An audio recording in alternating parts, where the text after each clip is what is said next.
আপনি আমল করতে পারেন না পারেন, মনে করেন আপনি আমল করতে পারছেন না, কিন্তু আপনি আকীদা পোষণ করছেন যে হ্যাঁ ইসলামে যা আছে আমি সবকিছু মেনে চলি, কিন্তু হয়তো আমল করতে গিয়ে আমি পারছি না। আমি হয়তো নামাজ 5 ওয়াক্ত পড়তে হয় আমি জানি, আমি মানি, কিন্তু আমার মাঝে মাঝে মিস হচ্ছে, মাঝে মাঝে আমি জামাত মিস করে ফেলছি। আপনি মানেন যে সওম রাখতে হয়, মাঝে মাঝে আপনার সওম মিস হয়ে যাচ্ছে, কিন্তু আপনি বিশ্বাস করেন যে হ্যাঁ আপনি সওম রাখতে হয়, আপনার আকীদা ঠিক আছে। আপনি যাকাত দেন নাই এতদিন, কিন্তু আকীদা রাখেন হ্যাঁ দিতে হয়, আমি সুযোগ পেলে দিয়ে দিব। এই যে কনসেপ্টটা ক্লিয়ার রাখা যায় না, ইসলামের বিধানগুলো প্রতিটা আমি মানি মন থেকে, হয়তো আমল করতে গিয়ে আমি পেরে উঠতেছি না বা হয়ে উঠছে না।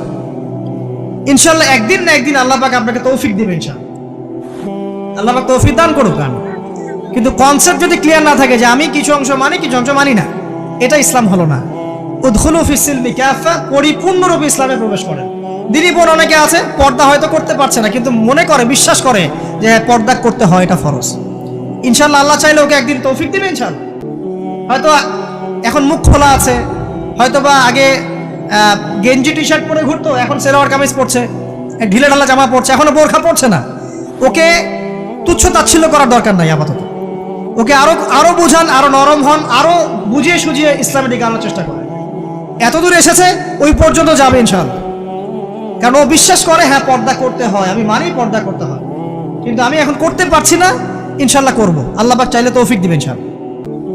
তো এই যে বিষয়টা, যে ইসলামকে মনে আগে ধারণ করা যে না আমি মানি ইসলামের প্রত্যেকটা বিধান ঠিক আছে। চুরি করলে চোরের হাত কাটতে হয়, ইসলাম বলেছে। ডাকাতি করলে শাস্তি আছে, জেনা যদি কেউ করে 100 বেত্রাঘাত, মদ খাইলে 40টা বেত্রাঘাত, ব্যভিচার যদি করে কেউ, এই পরকীয়া করে বিবাহিত ব্যক্তি, রজম। এগুলো কেসাস, একজন হত্যা করলে তাকেও কেসাস করতে হয়। এই বিধানগুলো আছে। এখন আপনি বলতে পারেন আমি এই ওয়ার্ল্ডের প্রেক্ষাপটে এটাকে বাস্তবায়ন করতে পারছি না, কিন্তু আমি বিশ্বাস করি ইসলামে বিধানগুলো আছে, এটা আল্লাহর বিধান। ইনশাল্লাহ আপনি মাফ পেয়ে যাবেন, ইনশাল্লাহ আল্লাহ চাইলে আপনি মাফও পেয়ে যাবেন। কিন্তু যদি মনে করেন না এই যুগের এগুলো চলেই না, আমি আল্লাহ পাকের এসব বিধান কিচ্ছু মানি না, আমি যে বিধান বুঝি এটাই চূড়ান্ত, তাহলে খবর আছে, তাহলে মা দিনকে উত্তর দিতে পারবো। তো বুঝেন বিষয়টা, বোঝেন, আকীদাটা ক্লিয়ার করেন যে না আমি পারতেছি না, এটা একটা বিষয়, কিন্তু আমি বিশ্বাস করি ইসলামের এগুলো অংশ, হয়তো আমি এখন পারছি না, ইনশাল্লাহ ভবিষ্যতে পারবো। আল্লাহ চাইলে আপনাকে তৌফিক দিবে ইনশাআল্লাহ। আমরা দোয়া করি আল্লাহ পাক আমাদেরকে পরিপূর্ণরূপে ইসলামে প্রবেশ করার তৌফিক দান করুন।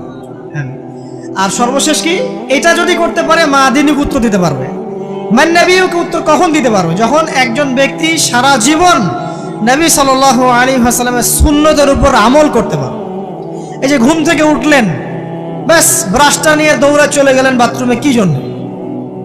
ঘুম থেকে উঠলেন, আগে চোখটা একটু ঘষতে হবে, মুখে হাত দিতে হবে, তারপরে আপনি দোয়া পড়বেন। কি দোয়া পড়বেন? আলহামদুলিল্লাহিল্লাযী আহইয়ানা বা'দা মা আমাতানা ওয়া ইলাইহিন নুশুর। তারপরে আপনি যাবেন বাথরুমে। দোয়াটা না পড়ে কেন গেলেন? ঘুমাচ্ছেন, ঘুমানোর আগে আপনি অবশ্যই বলবেন। ঘুমানোর আগে একদম একটা গান শুনে, একটা গার্লফ্রেন্ডের সাথে 10টা মিনিট কথা বলে হ্যাঁ জান রাখি, ব্যাস, তারপরে ঘুমিয়ে গেলেন। ঘুমটা আপনার জন্য ইবাদত হলো না? হারামে লিপ্ত হতেন না? আল্লাহুম্মা বিইসমিকা আমুতু ওয়া আহইয়া পড়তেন, সূরা মুলক পড়তেন, সূরা কাফিরুন পড়তেন, সূরা ফালাক নাস ইখলাস পড়তেন, ঘুমিয়ে যেতেন। পুরো ঘুমটাই ইবাদত, পুরো ঘুমটাই নাকি ঘুমিয়ে আছেন নাকি পাচ্ছেন? আপনি ইচ্ছাকৃতভাবে আপনার আমলটা নষ্ট করলেন। ইস্তেঞ্জা করতে গেছেন, ইস্তেঞ্জা করতে গিয়ে গান শুরু করে দিল বাথরুমে। বাথরুম সিঙ্গার আছে না কিছু? বাথরুমে গান গাওয়ার জায়গা নাকি? তো ওখানে গান শুরু করলো। বাথরুমে গান গাবেন কেন? আপনি ঢোকার সময় বলবেন কি বিসমিল্লাহ আল্লাহুম্মা ইন্নী আউযু বিকা মিনাল খুবসি ওয়াল খাবাইস, এরপর ইস্তেঞ্জা করবেন, তারপরে আপনি গুফরানাকা বলে বের হয়ে আসবেন। পুরো ইস্তেঞ্জার সময়টুকু নাকি? নামাজ পড়তে দাঁড়িয়েছেন, এখানে রিয়া কোনো লৌকিকতা থাকবে না, লোকজন আমাকে দেখছে আমি ভালো করে নামাজ পড়ি, এমন থাকবে না। নামাজে দাঁড়িয়েছেন আল্লাহর জন্য খালেস। এখন আল্লাহ আপনার মাঝখানে আর কেউ নাই, আল্লাহ আপনার মাঝখানে আর কেউ নাই। এমনকি যা ইচ্ছা তাই নামাজ পড়বেন? একদল বের হয়েছে, এখন দেখি 2 ওয়াক্ত নামাজ পড়ে। তাদের বক্তব্য হচ্ছে যে 5 ওয়াক্ত নামাজ নাকি কোরআনে নাই, আর ওরা খালি কোরআন মানে হাদিস নাকি মানে না। কত যে ফেরকা এখন বের হয়েছে আল্লাহ ভালো জানে। 5 ওয়াক্ত নামাজ কোরআনে নাই বলে, সুবহানাল্লাহ। তো 2 ওয়াক্ত নামাজ পড়ে। এখন নামাজ কি মন গরম ভাবে পড়লেই হবে? ফজরের নামাজে দাঁড়িয়েছেন, ফজরের নামাজ কয় রাকাত?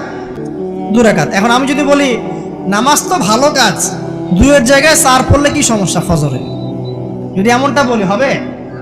কেন হবে না? কারণ নবী সাল্লাল্লাহু আলাইহি ওয়াসাল্লাম 2 পড়েছেন, আমাকে 2 পড়তে হবে, সিম্পল। 4 পড়লে আপনার নামাজ বাতিল। ফজরের নামাজ 4 রাকাত পড়লে নামাজ কি বাতিল হবে না? মাগরিবের নামাজে দাঁড়িয়েছেন, 3 রাকাত নামাজ।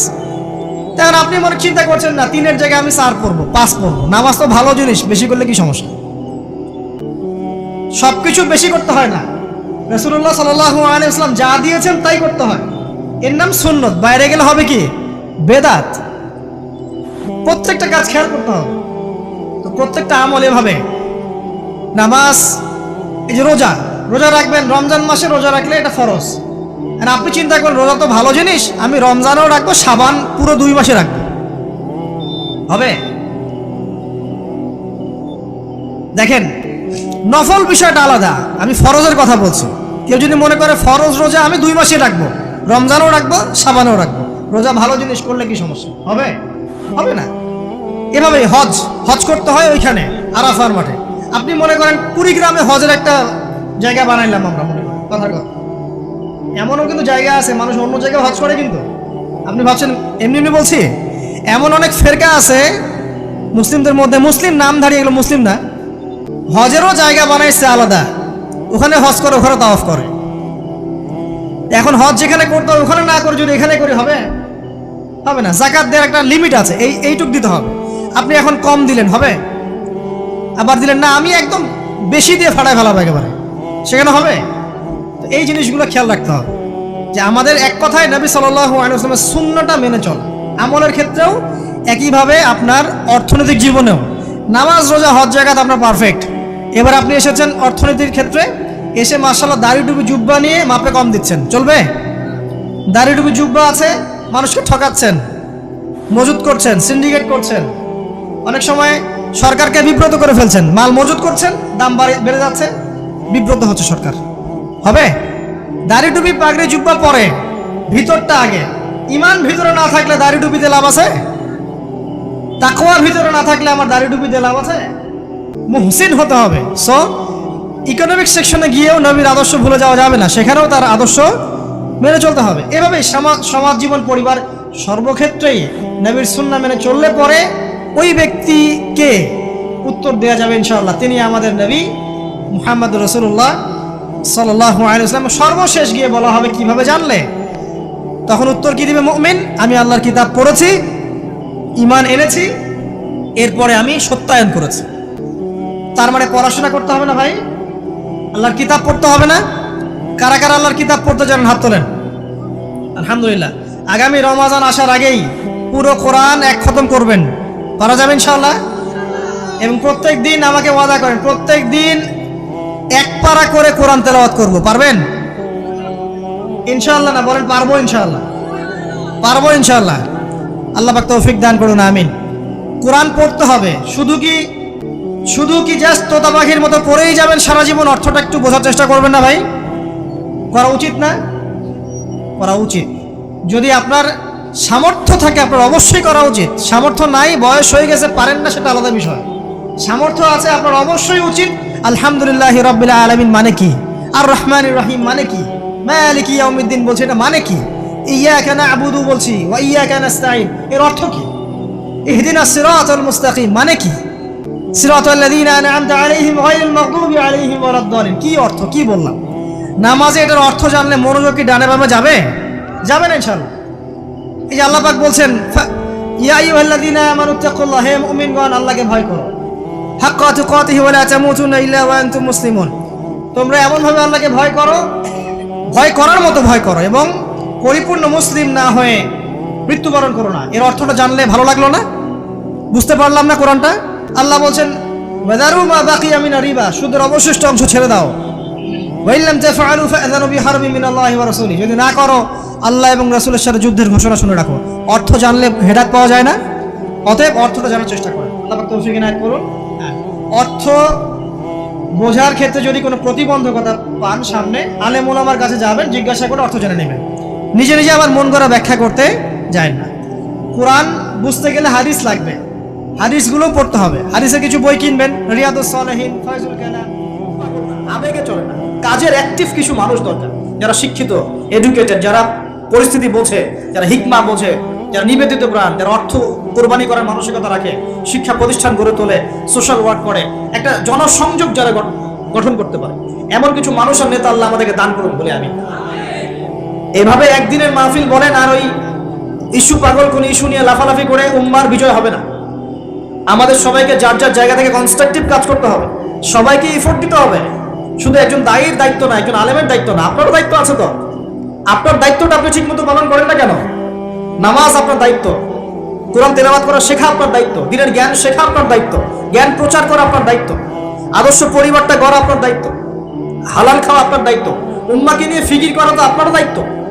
উম্মা কি শুধু আমার, আপনার নয়? উম্মা কি শুধু আলেমদের, আপনাদের নয়? তাহলে আমরা কি সবাই শুধু কয়েকজন মানুষের ঘাড়ে দায়িত্ব চাপিয়ে দিয়ে চলে যাব? এই সমস্যা হচ্ছে আমাদের সমাজে।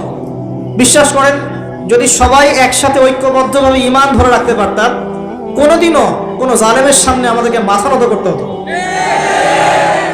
আমাদের মধ্যে ঐক্য নাই। তো বাস্তবতা হচ্ছে এটা, আমাদের মধ্যে কোনো ঐক্য নাই। যেটা আছে সেটা প্রয়োজনের তুলনায় নিতান্তই অল্প। এক ভাইকে মারলে আরেক ভাই মিষ্টি বিতরণ করে, একজনের উপর জুলুম আসলে আরেকজন খুশি হয়, মিলাদ দেয়।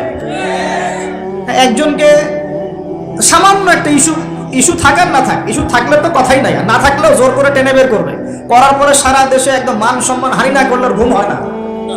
এই হলো অবস্থা আমাদের। তো এরা কি মনে করছে যে বিপদ আপদ শুধু এক শ্রেণীর মানুষের উপরেই আসবে? জি না। যখন আল্লাহ পাকের আযাব আসে, দেখলেন না, আল্লাহর যখন আযাব আসে তখন ভালো খারাপ কাউকে আল্লাহ পাক ছাড়বেন না, সবগুলোকে ধ্বংস করবেন ইনশাআল্লাহ। আল্লাহ পাক সূরা কোরআনেও বলেছেন, ওয়াত্তাকু ফিতনাতান লা তুসিবান্নাল্লাযীনা যালামু মিনকুম খাসসা। তোমরা সেই ফিতনাকে ভয় করো, আল্লাহর সেই পরীক্ষাকে ভয় করো, যা শুধু জালেমদের উপর খাস করে আসবে না, সবার উপরে আসবে।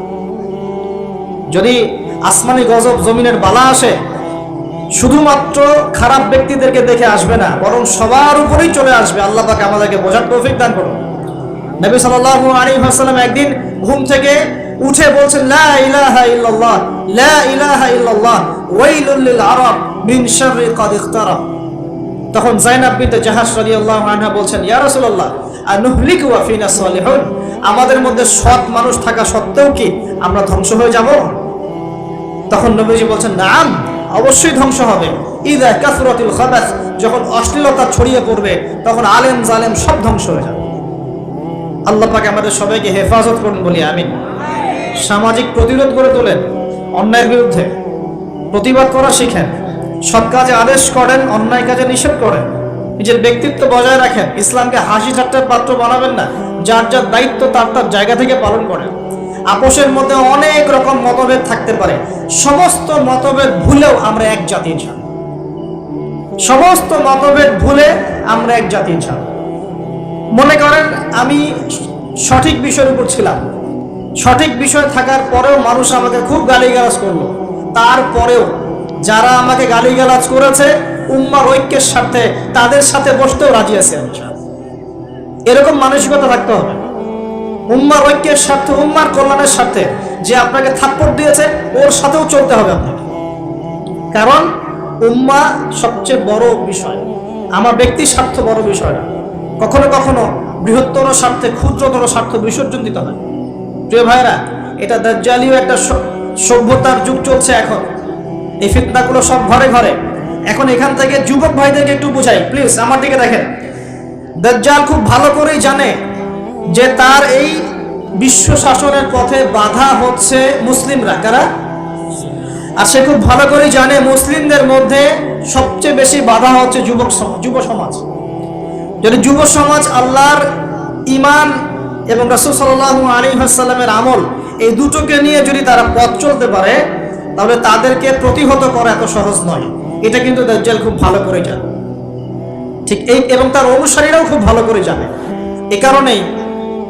এই কারণেই যুবকদেরকে আল্লাহর রাস্তা থেকে সরিয়ে ফেলার জন্য দাজ্জাল এবং তার অনুসারীরা কিছু ফাঁদ দিয়েছে আপনাকে, ট্র্যাপ। যুবক ভাই একটু ভালো করে শোনেন। প্রথম ট্র্যাপটা আপনাকে দিয়েছে, আপনাকে দুনিয়াতে আসার যে জীবনের লক্ষ্য উদ্দেশ্য, আল্লাহর ইবাদত করা, আল্লাহর দিন প্রতিষ্ঠা করা, জান্নাতে যাওয়া, এখান থেকে সরিয়ে দিয়ে দুনিয়ার প্রতি মহব্বত দিয়ে দিয়েছে আপনার ভিতর, দুনিয়া আসক্তি আপনার মধ্যে দিয়ে দিয়েছে। সারাদিন চিন্তা, একটা চাকরি, একটা ব্যবসা, একটা বাড়ি, একটা গাড়ি, একটা স্ট্যাটাস, অলওয়েজ এই ফিকিরটা, এটাকে আমরা ইংরেজিতে বলি মেটেরিয়ালিজম বা বস্তুবাদিতা। এই বস্তুবাদিতা আপনার মধ্যে ঢুকিয়ে দেওয়া হয়েছে। খুব সতর্ক থাকবেন, 1 নাম্বার। 2, আপনার সামনে নারীকে সহজলভ্য করে দেওয়া হয়েছে। মেয়ে নারী, এই নারী জাতিকে আপনার সামনে সহজলভ্য করে দেওয়া হয়েছে। অনলাইন অফলাইন যেখানেই যাবেন, নগ্ন নারীকে আপনি সামনেই পাবেন। মাত্র 1000, 1500 টাকা দিয়ে মানুষ জেনা করতে পারে, এখন রাত কাটাতে পারে, কেউ বাধা দেওয়ার নাই। কিন্তু যদি হালাল ভাবে বিয়ে করতে চান, পদে পদে বাধা পাবেন, আপনি পাবেন না? হালাল ভাবে বিয়ে করতে চাইলে পদে পদে বাধা পাচ্ছেন, কিন্তু জেনা করতে গেলে আপনাকে কেউ বাধা দিচ্ছে না। একটা ছেলে চাইলেই হোটেলে রাত কাটাতে পারে এখন। আর এখন ফ্রি মিক্সিং এর যুগ, আর ছেলে মেয়ের অভাব মেলামেশা। বিয়ের আগেই দেখা যায় ছেলেরা মেয়েদের স্বাদ ভোগ করে, মেয়েরা ছেলেদের স্বাদ ভোগ করে, এবং এই পরিসংখ্যান দিন দিন বাড়ছে বাংলার মাটিতে, বাড়ছে না? এটা আপনাকে আল্লাহর পথ থেকে সরিয়ে দেওয়ার জন্য মহিলাদেরকে অস্ত্র হিসেবে ইউজ করা হচ্ছে। খুব খেয়াল রাখবেন, আল্লাহ পাক বোঝার তৌফিক দান করুন। 3 নাম্বার, আপনার সামনে দারিদ্রতা, বেকারত্বের একটা হতাশা দিয়ে দেওয়া হয়েছে। দারিদ্রতা, আমার চাকরি হচ্ছে না, ক্যারিয়ার কি করব, হ্যাঁ বেকার হয়ে থাকলাম, এইসব হতাশা আপনার মধ্যে। আপনার পরিবারের পিছনে খরচটা আপনার সবচেয়ে শ্রেষ্ঠ খরচ। আর দান করে মধ্যম পন্থায়, এমন হবে না যে নিঃস্ব হয়ে গেলেন দান করে একদম, আবার এমন না যে কৃপণতা প্রদর্শন হচ্ছে, এমনও না। মধ্যম পন্থায় দান খয়রাত করবে ইনশাআল্লাহ। আর কিয়ামতের মাঠে মানুষ তার দানের ছায়ায় থাকবে ইনশাআল্লাহ। যে যত দান করবে ওই ছায়ার নিচে সে থাকবে। এই ব্যক্তি সব দান করে দিয়েছিল, যাও সব গরু ছাগল তোমার। 3য় ব্যক্তি, পাথর সরে গেল একটু, 3য় ব্যক্তি, যুবক তোমাকে বলছে ভাই, 3য় ব্যক্তি আল্লাহর কাছে বলছে, আল্লাহ আমার একজন সুন্দরী চাচাতো বোন ছিল এবং তাকে আমি খুব ভালোবাসতাম। ওই যে এখন বয়ফ্রেন্ড গার্লফ্রেন্ড ফ্রি মিক্সিং, যেটা খুব ভালোবাসতাম, তো তাকে আমি পেতে চাইতাম, তাই আমি তাকে অফার করি। সে বলে যে না, আমাকে 100 স্বর্ণ মুদ্রা না দিলে আমি রাজি না। 100 স্বর্ণ মুদ্রা। এই মেয়ের অবশ্য অনেক ডিমান্ড ছিল, তাহলে বোঝা গেল 100 স্বর্ণ মুদ্রা মানে অনেক। জানেন এখন তো দেখা যায় 1500 টাকা 2000 টাকা দিয়ে মেয়ে তার ইজ্জত বিক্রি করে ফেলছে। 100 স্বর্ণ মুদ্রা, আর কাউকে কিছু দেওয়াই লাগে না, এমনি বিক্রি করে ফেলে। কত প্রশ্ন, কত যে প্রশ্ন আসে আমাদের কাছে, যে ভাই বা হুজুর বা ভাইয়া ওস্তাদ, কত জীবনে এক পর্যায়ে ভুল করেছি, এরকম জেনায় লিপ্ত হয়ে গিয়েছিলাম, প্রেম করেছি ইত্যাদি, আমি কি করবো, আমার কি ভালো হওয়ার রাস্তা আছে কিনা, বা আমি তওবা করে ফিরে আসছি, আমি কি এখন বিয়ে করতে পারবো কিনা। প্রশ্নের শেষ নাই। বেশিরভাগ প্রশ্ন এরকমই আসে এখন। আরেকটা বেশি প্রশ্ন আসে, ভাই উস্তাদ হুজুর, আমার স্বামী পরকীয়া আসক্ত, আমাকে দেখে না, এই হয় সে, এইগুলো প্রশ্ন বেশি। পারিবারিক জেনা কেন্দ্রিক যত প্রশ্ন আসে, অন্য কোনো কেন্দ্রিক প্রশ্ন এত আসা, মানে এই যুগটা কি হয়েছে, মানে মানুষকে জেনা উন্মুক্ত করে দিয়েছে একেবারে। একদম স্কুল লাইফ থেকে শুরু হবে বয়ফ্রেন্ড গার্লফ্রেন্ড ফ্রি মিক্সিং, এই বন্ধু পড়তে পড়তেই জেনা হয়ে যায়। কলেজ লাইফে গিয়ে আরো বড় জেনা, ইউনিভার্সিটিতে গেলে তো আর কোনো পাত্তাই নাই। ইউনিভার্সিটির খুব কম ছেলে পাবেন সিগারেট খায় না, এবং খুব কম ছেলে মেয়ে পাবেন যারা এই অবৈধ প্রেম করছে না, খুব কম। এটাকে আমরা প্রমোট করছি আবার। বিশ্বাস করেন শুধুমাত্র সরাসরি সেক্সুয়াল সম্পর্কটাই জেনা নয়, এই মিক্সিংটাও জেনা আল্লাহ পাক বলেছে। এবং এতে করে আমাদের যুব সমাজে অধঃপতনটা হয়েছে, এটা অন্য কোনোভাবে হয় নাই। কারণ সূরা আল ইমরান পড়ে দেখবেন আল্লাহ পাক বলছেন, যুয়িনা লিন-নাস হুব্বুশ শাহওয়াতি মিনান নিসা, মেয়েদের মধ্যে ছেলেদের জন্য সবচেয়ে বেশি শাহওয়াত আছে, শাহওয়াত খায়েশাত, এটা সবচেয়ে বেশি আকর্ষণ করে ছেলেদেরকে। সমাজের কাঠামো ভেঙে যাচ্ছে, তো সমাজের কাঠামো ভেঙে, আমরা তো বাইরে ভালো মানুষের লেবাস পরে আছে, দেখবেন বহু পরিবারে পরকীয়া চলছে, আপনি জানেন না, ভিতরে ভিতরে। আমরা তো লজ্জা এগুলো বলি না, চোখ লজ্জায় বলি না, চলছে এগুলো এখন কমন হয়ে গেছে। যে ফ্যাশন শোর নামে, বিউটি কন্টেস্টের নামে, এই সেই, মানে অশ্লীলতাকে প্রমোট করা হচ্ছে চতুর্দিক থেকে। রেপ ধর্ষণ দিন দিন বাড়ছে আর বাড়ছে। বাচ্চা কাচ্চা, ছোট ছোট বাচ্চা মেয়ে পর্যন্ত রেহাই পাচ্ছে না। এই কয়দিন আগে একটা মেয়েকে কত পিস পিস করে ভাসিয়ে দিয়েছে একেবারে, দেখেন নাই? কোথায় আছেন? সমাজটা কোথায় গেছে? আমরা ভালো মানুষের মুখোশ করে বসে আছি। একটা মাহফিল করে কি সব হবে? কনস্ট্রাকটিভ কাজ করতে হবে। তারুণ্যের এই শক্তিটাকে আল্লাহর জমিনে দিনের প্রচার প্রসার প্রতিষ্ঠার কাছে ব্যয় করতে হবে। যতক্ষণ পর্যন্ত আমরা এরকম ভালো মানুষের লেবাস সেজে বসে থাকবো না, আমার ঘরেও ফেতনা ঢুকে আসবে, টের পাবেন না। যখন ফেতনা ছড়িয়ে পড়ে ওটাকে দমন করতে হয়। দমন না করলে ওইটা আমার ঘরেও ঢুকবে তো এক সময়। আমি একা ভালো থাকতে পারবো না তো। আরে দমন করার ক্ষমতা আল্লাহ পাক যাদেরকে দিয়েছেন তাদের উপর অবশ্য ওয়াজিব হয়ে গেছে এগুলো দমন করা। এখন তাদের উপর একটা ফরজ ওয়াজিব হয়ে গেছে দমন করা এগুলা, নাহলে আল্লাহ পাক কঠিন শাস্তির সম্মুখীন করবেন। একটা হাদিস বলে সামনে যাই, শেষ করে গুটিয়ে নিচ্ছি। নবীজি বলছেন একদিন ঘুম থেকে উঠে চোখ ঘষতে ঘষতে লা ইলাহা ইল্লাল্লাহ, আল্লাহ লা ইলাহা ইল্লাল্লাহ। তার স্ত্রী সামনে যায়নাব বিনতে জাহাশ রাদিয়াল্লাহু আনহা, তিনি বলছেন ইয়া রাসূলুল্লাহ, কি হয়েছে, সমস্যা কি? নবীজি বলছেন ওয়াইলুল লিল আরব, আরবদের জন্য ধ্বংস, আরবদের জন্য ধ্বংস। মিন শাররি কাদ ইখতারাব, কি ভয়ঙ্কর ফিতনা ধেয়ে আসছে। তখন তার স্ত্রী বলছেন ইয়া রাসূলুল্লাহ আনুহলিকু ওয়া ফিনা সালিহুন, আমাদের মধ্যে সৎ মানুষ ভালো মানুষ থাকা অবস্থাতেও কি আমরা ধ্বংস হয়ে যাব? নবীজি বলছেন বালা, অবশ্যই, নাম, হ্যাঁ অবশ্যই ধ্বংস হবে। ইযা কাসরাতুল খাবাস, যখন সমাজের মধ্যে অশ্লীলতাকে ছড়িয়ে পড়া হবে। যখন সমাজের মধ্যে অশ্লীলতা বেহায়াপনা ছড়িয়ে পড়বে, আলেম জালেম সব ধ্বংস হয়ে যাবে। এই সময় এখন আসে নাই? আসে নাই?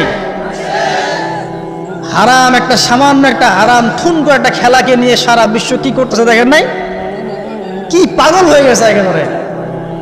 কি অবস্থা মানুষের মধ্যে। কে খেলে তারও ঠিক নাই, ওই দেশের লোক আমাকে চিনে কিনা তারও ঠিক নাই, নিজের কোনো ব্যক্তিত্ব গায়রত কিছুই নাই। আশ্চর্য একটা জাতি আমরা। কে খেলছে? ভাবখানা এমন যে আমরা মনে হয় যুদ্ধ করে কাফেরদের সাথে দিন ইসলাম কায়েম করে ফেলছে একদম, ভাবখানা। অথচ এগুলো তৈরি করা হয় কি জন্য? যাতে মুসলিম জাতি একদিকে ফোকাস করে থাকে, অন্যদিকে ওরা তাদের উদ্দেশ্য সাধন করবে। সারা ওয়ার্ল্ডের চেহারা একদিকে ফিরাইছে, এদিকে দেখো, এই যে খেলা দেখো, আর বাকি পিছনে যে কাজগুলা ঠিকই করছে ওরা। দেখবে কি কাজ করছে কয়দিন পরে দেখতে পারবেন। পাবলিকলি আমি বললাম না, কারণ বললে সব বুঝবেন না আপনারা, আর সব জায়গায় সবকিছু বলতে নাই। ওদের উদ্দেশ্য ওরা কখনো ভুলে যায় নাই। ওরা চাচ্ছে সারা বিশ্বটাকে শাসন করতে এবং মুসলিমদেরকে দমন করতে, এবং আপনাকে খেলতামশায় ব্যস্ত রেখেছে। লাচো এখন যুবকদের কোনো হিতাহিত জ্ঞান পর্যন্ত চলে গেছে। এখন হিতাহিত জ্ঞান, তোমাকে এইভাবে চুল কাটতে কে বলছে? তোমাকে এইভাবে চুল কাটতে কে বলছে? এদিকে একদম ছিলে রেখে দিচ্ছে, এখানে মাঝখানে উঁচা একটা ময়ূরের মতো রেখে দিচ্ছে। মানে এভাবে চুল কাটতে তোমাকে কে বলছে? কে তোমাকে মেসির ফলো করতে বলছে? তোমার জন্য রাসূল সাল্লাল্লাহু আলাইহি ওয়াসাল্লামের বাবরি চুলের সুন্নত নাই? আজীব একটা ব্যাপার। দাড়ি রাখছো, বিরাট কোহলির মতো দাড়ি রাখছো, কেন? রাসূল সাল্লাল্লাহু আলাইহি ওয়াসাল্লামের মতো ছাড়া দাড়ি রাখতে পারো না? আশ্চর্য। আমাদের আদর্শ চিন্তা হবে না? নবী সাল্লাল্লাহু আলাইহি ওয়াসাল্লামের মতো এত সুদর্শন হ্যান্ডসাম মানুষ থাকতে আমি কাকে ফলো করব? যুবকদের পুরো মাথাটাকে ব্রেইন ওয়াশ করে ফেলা হয়েছে। কারণ ওরা জানে খুব ভালো করেই যুবকরা যদি আল্লাহর পথে ফিরে আসে ওদের সমস্যা আছে, সমস্যা। এই কারণে তোমাদেরকে ভুলিয়ে রাখা হচ্ছে। নিজের জীবনের মূল্য দিতেছে। আল্লাহ রাব্বুল আলামিন তোমাকে আমাকে সৃষ্টি করেছেন, আল্লাহ পাক আমাদের হাতে এই দিনের বিজয় দেখতে চান। আল্লাহ পাক চান যেন আমরা আল্লাহর দিনটাকে পালন করি, প্রচার করি, প্রসার ঘটাই। ইনশাল্লাহ এক সময় দিন প্রতিষ্ঠা হবে ইনশাল্লাহ। আমরা যদি খেলতামশায় মত্ত থাকি তাহলে দিনের প্রচার কে করবে? প্রসার কে করবে? আর সব কি ওলামায়ে কেরামের দায়িত্ব? সাধারণ মানুষের কোনো দায়িত্ব নাই? সবাই এখন এই যে ডক্টর হতে চান, ইঞ্জিনিয়ার হতে চান, ভালো কথা, হন। এবং সবসময় দেখা যায় আলেম ওলামাদের সবার ভুল ধরার চেষ্টা করতে থাকেন।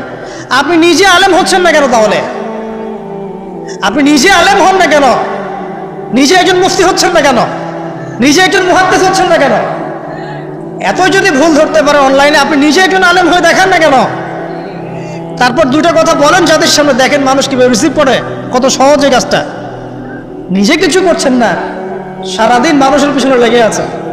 দেখবেন কিছু মানুষ আছে এই মুসলিম সমাজের মধ্যেই, আমি তো লম্বা করে ফেলছি হয়তো বা, মুসলিম সমাজের মধ্যেই কিছু মানুষ ইসলামের লেবাস পোশাক পরেই আছে, কিন্তু এরা মুসলিমদেরকে ছোটখাটো বিষয়ে ব্যস্ত রেখেছে।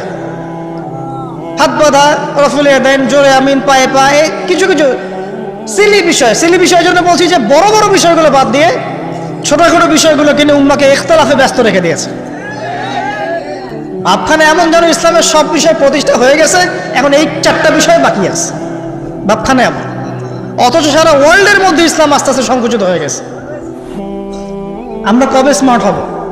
প্রিয় ভাইরা, মনে রাখবেন আমরা সবাই মিলেই মুসলিম জাতি। পলিটিক্যাল লিডার্স আছেন, প্রশাসনের লোক আছেন, আমাদের যুবক যুবতী, তরুণ তরুণী, সবাই মিলেই আমরা এই উম্মা জাতি। আমরা কেউ কারো শত্রু নই, কেউ কারো দুশ্মন নই। সবার মধ্যে ভালো কিছু পাবেন, ভালো নিয়ে নেন, খারাপটা ছেড়ে দেন। উম্মাকে ঐক্যবদ্ধ করার চেষ্টা করেন। এই ছোটখাটো বিষয়গুলোকে ইখতিলাফ বন্ধ করেন, আল্লাহর ওয়াস্তে বন্ধ করেন। বড় বড় বিষয়গুলোর দিকে ফোকাস করেন। তরুণদেরকে শিক্ষিত করেন, আদর্শ পরিবার করেন, শিক্ষা অর্জন করেন, জ্ঞান অর্জন করেন, বড় আলেম স্কলার হন, বিশ্বকে নেতৃত্ব দেন। পলিটিক্স করলে ভালো করে করেন, যাতে করে আপনার দ্বারা দুনিয়ার দিনের খেদমত হয়, আলহামদুলিল্লাহ। ইকোনমিক্স হলে ভালো করে হন, বিজ্ঞানী হলে বড় বিজ্ঞানী হন, মানে আপনি বড় স্বপ্ন দেখেন। ইয়াং জেনারেশনকে নিয়ে আসেন ইসলামের দিকে, তাদের দ্বারা ইনশাআল্লাহ ইসলামের বিজয় হবে। ওই যুবক বলছে, আল্লাহ আমার এই চাচাতো বোনকে পেতে চাইতাম, সে 100 স্বর্ণমুদ্রা চেয়েছে। 100 স্বর্ণমুদ্রা সে বহুত কষ্ট করে অর্জন করে শেষমেশ ওকে দিল। দেওয়ার পর বলছে, এখন আমাকে দাও। এখন সে প্রস্তুত, শুরু করবে, মানে দুজন কাছাকাছি এসে গেছে, এবার সেক্সুয়াল সম্পর্ক শুরু হবে কেবল। এই হওয়ার সময় এই মেয়ে বলে বসছে যে, হে আল্লাহর বান্দা, আমি আমার সতীত্ব এতদিন পর্যন্ত হেফাজত করেছি, আল্লাহর দোহাই লাগে আমার সতীত্বটা নষ্ট করো না। কে বলছে? এই মেয়েটা বলছে। এবার এই ছেলে তাৎক্ষণিক সেখান থেকে উঠে গেল। হাদিসে এমন শব্দ এসেছে যে সেই ছেলে ওই মেয়ের মানে মাঝখানে বসে পড়েছে আর কি। ওখান থেকে সে উঠে গেল, উঠে স্বর্ণমুদ্রাও নিল না, স্বর্ণমুদ্রা রেখে দিয়ে সে আল্লাহর ভয় সেখান থেকে উঠে চলে আসলো, জেনা করলো না। সে বলছে, আল্লাহ ওই কাজটা যদি আমি তোমার ভয় করে থাকি, তুমি যদি জানো, আজকে এই পাথরটা এখান থেকে সরিয়ে দাও আল্লাহ। আল্লাহ পাক সেই পাথরটা পুরো সরিয়ে দেবে এখান থেকে। চাক্ষুষ মৃত্যুর হাত থেকে আল্লাহ পাক বাঁচালেন কোন ওসিলায়? জেনা থেকে দূরে থাকার ওসিলায়। প্রিয় যুবক ভাই এবং যুবতীদেরকে বলবো, চারিত্রিক পবিত্রতা হেফাজত করেন, আল্লাহর ওয়াস্তে নিজের জীবনটাকে পবিত্র। মুসা আলাইহিস সালামের মায়ের হৃদয়টা খুব শঙ্কিত ছিল যে তার সন্তানকে হত্যা করে ফেলা হবে। আল্লাহ রাব্বুল আলামিন বলছেন যে আমি তার কলবে ইলহাম করলাম। সুবহানাল্লাহ। আল্লাহ পাক তার মায়ের কলবের মধ্যে ইলহাম, মানে কি? ইলহাম হচ্ছে আল্লাহর পক্ষ থেকে প্রত্যাদেশ না, ওহী না, কিন্তু একটা বুঝ বা একটা নূর, একটা তাজাল্লি, একটা বাসিরা ঢেলে দেওয়া। এটা কিন্তু নবুয়ত না, একটা কাজের চেতনা বা দৃঢ়তা আল্লাহর পক্ষ থেকে ঢেলে দেয়া। তার মায়ের কলবের মধ্যে আল্লাহ রাব্বুল আলামিন ইলহাম করলেন যে তুমি তোমার সন্তানটাকে সিন্দুকের মধ্যে ভরে ভাসিয়ে দাও নীল নদে। এখন তার মায়ের কলব, তার মায়ের হৃদয় ছটফট করতে লাগলো, কারণ কোনো মাই তো চাইবে না তার সন্তানকে এভাবে ভাসিয়ে দিতে। আল্লাহ পাক বলছেন, যদি না আমি তার হৃদয়টাকে শক্ত করতাম তাহলে সে বিচলিত হয়ে পড়ত। আল্লাহ পাক তার হৃদয়টাকে শক্ত করলেন, সে বিচলিত হলো না, সন্তানকে ভাসিয়ে দিল। এবার সন্তান ভাসতে ভাসতে ভাসতে কোথায় যাচ্ছে? যেখানে ফেরাউনের স্ত্রী গোসল করছে। কথা কি বুঝতে পারছেন? খুব চমৎকার হিস্ট্রি কিন্তু গল্পটা। এবং গল্প মানে এখানে আসলে গাল গল্প না, এগুলো সত্য ঘটনা। এক একটা বর্ণ তেমন সত্য যেমন সূর্য পূর্ব দিক থেকে ওঠে এবং পশ্চিমে ডোবে, এটা যেমন সত্য, এর এক একটা বর্ণ সত্য। এগুলো কোনো গাল গল্প নয়। এবার ফেরাউনের স্ত্রী আসিয়া সেই সিন্দুক পেয়েছে। মুসা আলাইহিস সালামকে আল্লাহ পাক বলছেন যে আমি মুসা আলাইহিস সালামের চেহারার মধ্যে মোহাব্বত বা ভালোবাসা ঢেলে দিয়েছিলাম। তার চেহারা যেই দেখতো তাকে ভালোবাসত, বুঝছেন? ভালোবাসা ঢেলে দিয়েছে। এবার ফেরাউনের স্ত্রী আসিয়া, এখানে আসিয়া নন, অন্য একজন স্ত্রী হয়তো, তিনি বলছেন যে ফেরাউনকে বলছে যে একে আমরা আমাদের কাছে রেখে দিই, হয়তোবা সে আমাদের উপকারে আসবে, অথবা তাকে আমরা সন্তান হিসেবে গ্রহণ করতে পারি। লা তাকতুলুহু, তাকে হত্যা করো। আসা আন ইয়ানফা'না আও নাত্তাখিযাহু ওয়ালাদা, এরকম করে আল্লাহ পাক বলেছেন কোরআনে। তো ফেরাউন তার স্ত্রীর কথা শুনলো এবং তাকে না হত্যা করে রেখে দিল। আর আল্লাহ রাব্বুল আলামিনের কি কৌশল, ওয়া মাকারু ওয়া মাকারাল্লাহ, যেই মূসাকে হত্যা করার জন্য বছরের পর বছর হাজার হাজার শিশুকে হত্যা করা হয়েছে, সংখ্যাটা লাখ লাখও হতে পারে, সেই মূসা আলাইহিস সালামকে আল্লাহ পাক ফেরাউনের ঘরেই লালন পালন করতে লাগলেন। চিন্তা করলেন। এবার মূসা আলাইহিস সালাম যখন যুবক হলেন, আমি সংক্ষিপ্ত করছি, যখন যুবক হলেন তখন একদিন দেখলেন যে রাস্তায় দুজন ব্যক্তি ঝগড়া করছে। সূরা কসসের মধ্যে আছে, ফাইটিং, স্ট্রিট ফাইট। তো একজন ব্যক্তি হচ্ছেন বনু ইসরাইলের, আরেকজন হচ্ছে ফেরাউনের সেনাবাহিনীর। এখন মূসা আলাইহিস সালাম কার পক্ষ নেবেন? তিনি বনু ইসরাইলের পক্ষ নিলেন। তিনি গিয়ে তাকে বাঁচানোর চেষ্টা করলেন এবং শুধু একটা ঘুষি দিয়েছেন, ফাওয়াকাযাহু, একটা ঘুষি, ফাকাদা আলাইহি, এবং এই একটা ঘুষিতেই সেই ব্যক্তি ডেড। এটা কোরআনে আছে, সূরা কসস। তার মানে কোরআন দলিল দিচ্ছে যে মানুষের বডিতে এমন এমন পার্টস আছে, এমন এমন জায়গা আছে যেখানে একটা ঘুষি মারলেও মানুষ মারা যেতে পারে। কি বুঝলেন? যারা মার্শাল আর্ট শিখেছেন বা শিখছেন তারা এটা আরও ভালো বুঝবেন। মানুষের এই বডিতে এমন অনেকগুলো জায়গা আছে, 7টা বা 8টা বা 10টার মতো, যেখানে একটা ঘুষি দিলেও মানুষ মরতে পারে। তো ভালো কিছু শিখলে, ঠিক আছে? টিকটক প্রজন্ম না হয়ে আর এই মোবাইলে লুডো না খেলে ভালো কিছু শেখেন, ইনশাআল্লাহ কাজে দিবে। আত্মরক্ষা শেখা খারাপ? আচ্ছা, তো তবে দাড়ি টুপি নিয়ে শিখতে যান না, সমস্যায় পড়তে পারেন। তো এখন একটা ঘুষিতে সেই ব্যক্তি মারা গেল।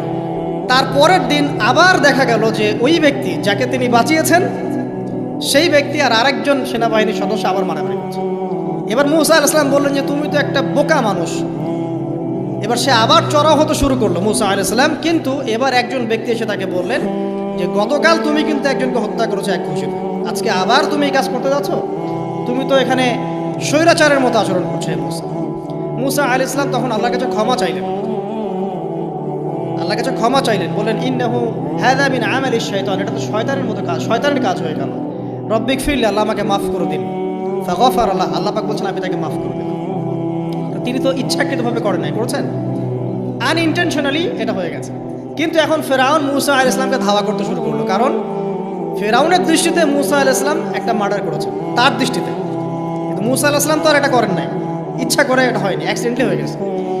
এখন মূসা আলাইহিস সালামকে এক ব্যক্তি এসে বললো তুমি এখান থেকে তাড়াতাড়ি পালাও, এই মিশরে থাকলে ফেরাউন তোমাকে ধরে এখন শাস্তি দিবে। এখন মূসা আলাইহিস সালাম বাধ্য হয়ে মিশর থেকে চলে যাচ্ছেন কোথায়? মাদিয়ান। কোন জায়গা? মাদিয়ান। এটাও আরবের মধ্যে একটা জায়গা, যেই জায়গার নবী হচ্ছেন শুআইব আলাইহিস সালাম। কি নাম? আচ্ছা, এবার শুআইব আলাইহিস সালামের সেই কওমে মূসা আলাইহিস সালাম গেলেন, না খাবার আছে, না পানি, না কাপড়, কিছুই নেই, একদম রিক্ত হস্ত। সেখানে গিয়ে তিনি দেখলেন যে এমনই একটা জলাশয়, হয়তোবা আল্লাহ ভালো জানেন, সেই জলাশয়ের কাছে কিছু মানুষ পানি পান করাচ্ছে গবাদি পশুদেরকে। আমি কি বুঝাতে পারছি? আচ্ছা, তো দূরে দুজন মেয়ে দাঁড়িয়ে আছে, এই দুজন মেয়ে অনেকক্ষণ থেকে দাঁড়িয়ে আছে, তারা পানি পান করতে পারছে না। মূসা আলাইহিস সালাম অনেকক্ষণ থেকে অবজার্ভ করছেন যে মেয়ে দুটো পানি পান করতে পারছে না গবাদি পশুদের। তিনি প্রথমে একটু অস্বস্তি বোধ করলেন, তারপরে আবার গেলেন তাদের কাছে, গিয়ে বললেন কি সমস্যা। তখন সেই মেয়েরা বলল যতক্ষণ পর্যন্ত আমার কওমের লোকেরা এখান থেকে সরে যায় না ততক্ষণ আমরা পানি পান করাতে পারি না, কারণ আমরা দুর্বল, মেয়ে মানুষকে টাইম দিচ্ছে না আর কি। আর এদিকে আমাদের বাবা অত্যন্ত বৃদ্ধ মানুষ, বাসায় পড়ে আছেন একা। তখন মূসা আলাইহিস সালাম যুবক ছিলেন এবং তিনি কিন্তু শক্তিশালী ছিলেন, কওয়িউন আমিন, বিশ্বস্ত এবং শক্তিশালী। ওই যে এক ঘুষিতে মানুষ মারা মানুষ, কি মনে করছেন? তো তিনি এবার ওই গবাদি পশুদেরকে নিয়ে এসে পানি পান করালেন। পানি পান করিয়ে তিনি একটা গাছের ছায়ায় গিয়ে বসলেন। এই প্রত্যেকটা কথা কিন্তু কোরআনে আছে, প্রতিটা কথাই। সূরা কসস পড়েন, সূরা তাহা পড়েন। গাছের ছায়ায় বসে তিনি একটা দোয়া করছেন, এবার হাত উঁচু করে দোয়া করছেন, রব্বি, হে আমার প্রতিপালক, ইন্নী লিমা আনজালতা ইলাইয়া মিন খায়রিন ফাকির, হে আল্লাহ, আপনি আমার প্রতি যে রহমত বা যে করুণা বর্ষণ করবেন এর জন্য আমি ফকির হয়ে বসে আছি। দোয়ার ভাষাটা শুনছেন? আল্লাহ, আপনি আমার প্রতি যে করুণা বর্ষণ করবেন আমি এর জন্য ফকির হয়ে বসে আছি। তো প্রত্যেকটা নেক কাজ করার পরে এরকম দোয়া করা সুন্নাত, দোয়া কবুল হয়ে যাবে ইনশাআল্লাহ। দোয়া সাথে সাথে কবুল হয়ে গেল।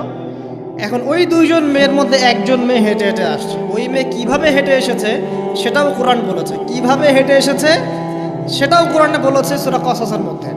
সূরা কসাসে আল্লাহ পাক বলছেন ওই দুইজন মেয়ের মধ্যে একজন হেঁটে হেঁটে আসলো লাজুক পায়ে। কেমন পায়ে?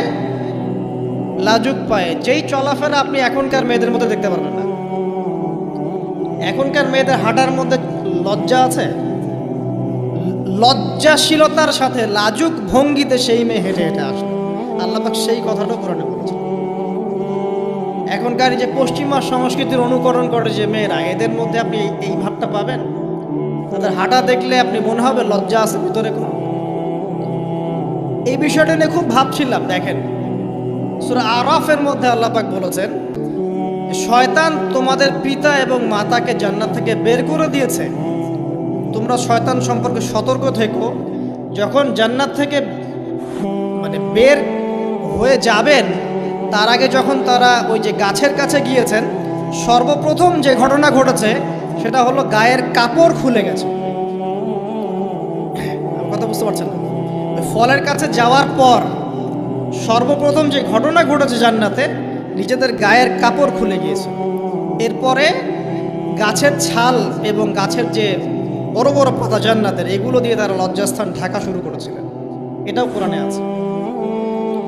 এখন আল্লাহ পাক যখন নামিয়ে দিচ্ছেন দুনিয়াতে, আদম সন্তানদেরকে আল্লাহ পাক বলছেন যে তোমরা শয়তান সম্পর্কে সতর্ক থেকো, শয়তান কিন্তু তোমাদের পিতা মাতার কাপড় খুলে নিয়েছে। কথা বুঝতে পারছেন?